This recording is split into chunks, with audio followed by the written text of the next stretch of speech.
Nahide. İmzanı alabilir.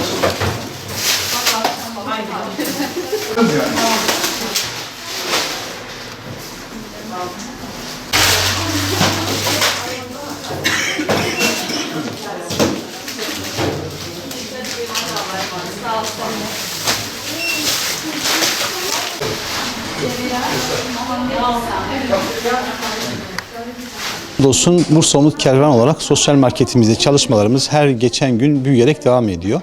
Aile sayılarımız artıyor, dağıtımlarımız daha da artarak devam ediyor. Mayıs ayında da dağıtımlarımız başladı.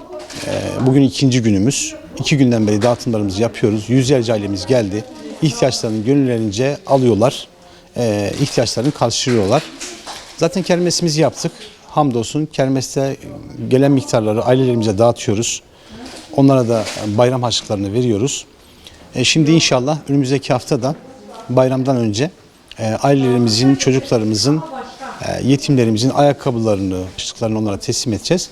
Çalışmalarımız inşallah böylece bayrama kadar devam edecek.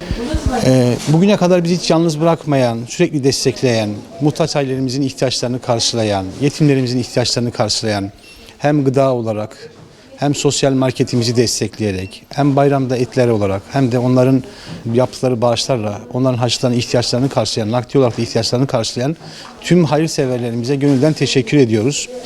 Onlar iyi ki varlar. Onlarla birlikte olmak, onlarla beraber çalışmak, bu hayırda ortak olmak bizi çok memnun ve mutlu ediyor. Onlara gönülden teşekkür ediyoruz. Allah hepsinden razı olsun.